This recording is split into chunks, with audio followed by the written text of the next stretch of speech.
got tired of fumbling around with that other contraption and decided to uninstall, reinstall my webcam and try to get a better sound quality anyway out of this avenue, because I like doing it like this, editing and doing all that stuff.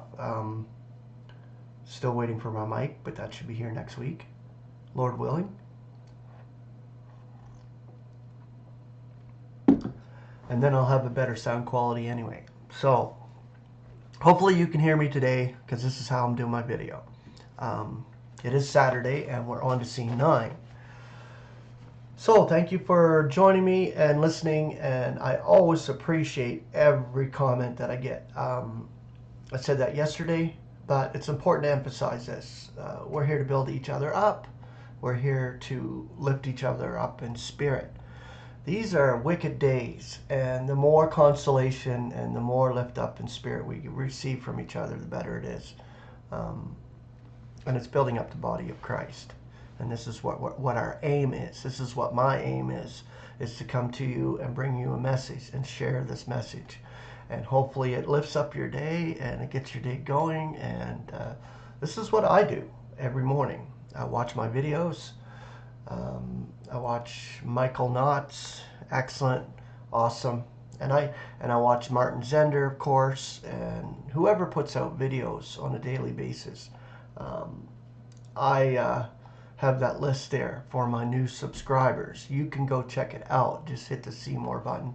And I put up a featured video, usually of one of the other brothers or sisters who are doing videos. And you can check it out under the show more button.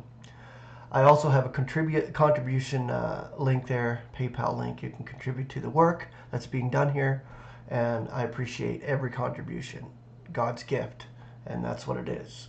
So, on to scene 9.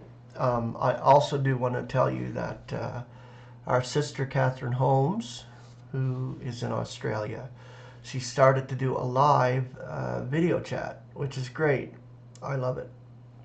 And she's having one tonight, 6 p.m. my time, so that's Mountain Time. I don't know what your time zone is, but anyway, she has it there on her YouTube channel, and if you subscribe, you can join her live. And this is a good thing, because it gets us together for fellowship. We need it. We desperately need it in these days and these times. So it's wonderful. So go check out Catherine Holmes, her channel, and it's under the list that I just mentioned. So go check it out if you've never been there. And you can come on live. You don't even have to show your face on camera. Nothing. There's ways to block it out and mute your sound. You can come in and just listen. There's a side chat bar, and quite a few people come in there and chat on the side. So if you've ever been to Ace Theo's channel, it's the same format. And it's just getting together with brethren and having fellowship and keeping the unity of the Spirit with the tie of peace. Okay, enough rambling. Scene 9. No doubt the hosts of heaven, whose representatives manifested themselves at the time of the Lord's birth, so celestial representation at the Lord's birth, would be watching and marveling at what appeared to be the extinction of all expectation at the crucifixion. So the watchers were watching among the celestials. All this takes place on the earth, and they are viewing right now every event that takes place on this earth. They're seeing what God is doing with us, the members of the body of Christ. We are on display right now among the celestials. So if you're camera shy here, well, don't worry about it. You've got a celestial audience watching you.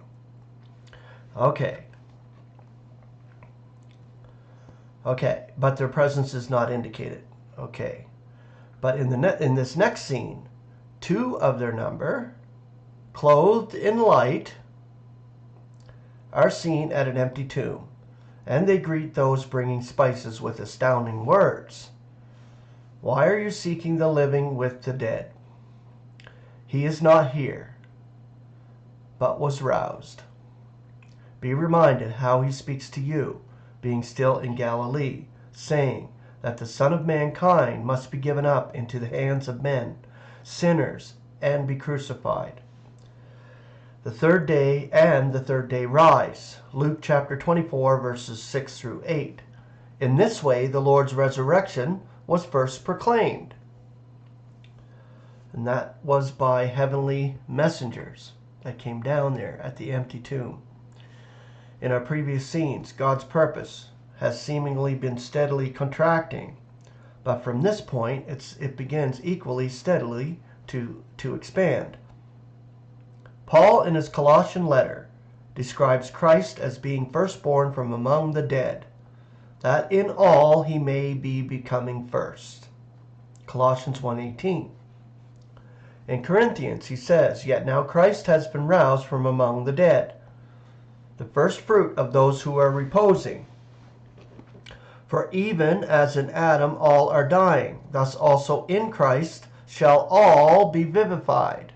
1 Corinthians 15, 20 through 22.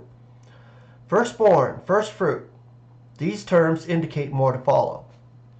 In Romans 4:25, Paul tells us that Christ was given up because of our offenses and was roused because of our justifying.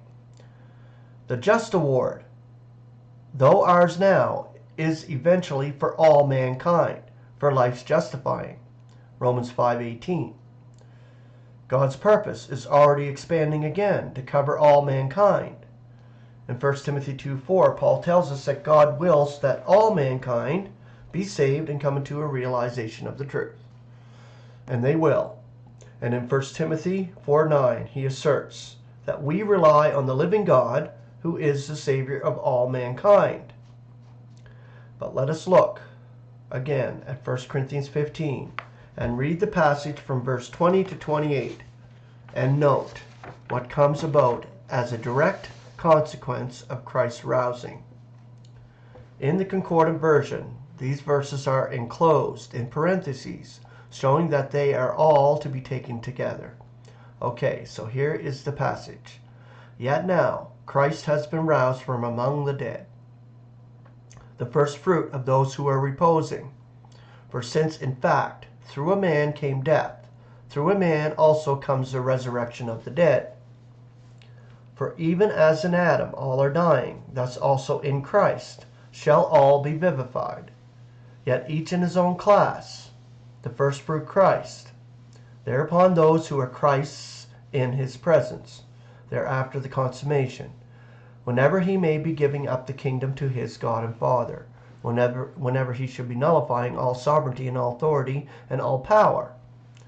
For he must be reigning until he should be placing all his enemies under his feet. The last enemy being abolished is death. For he subjects all under his feet. Now whenever he may be saying that all is subject, it is evident that it is outside of him who subjects all to him. So it's outside of Christ who subjects all to God.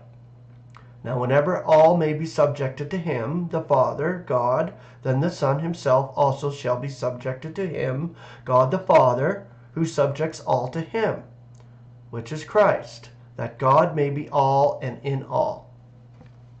Okay, this wonderful passage begins with the rousing of Christ and ends with the consummation of God's purpose. For it, we see that once Christ has been roused, the consummation can be proclaimed, for nothing can possibly hinder it. The momentous events of 2.5 eons are telescoped into these 9 verses. How they come about will be shown in the remaining scenes of our study. Continuing on tomorrow with scene 10. All right. Glory to God, for he has willed all tongues to praise their sovereign Lord. And when his purpose is fulfilled, the universe will sing in chord. From lowest rank to highest place, the whole creation will proclaim, unto the utmost bounds of space, the greatness of its Savior's name. All right. Grace and peace. Have a beautiful Saturday.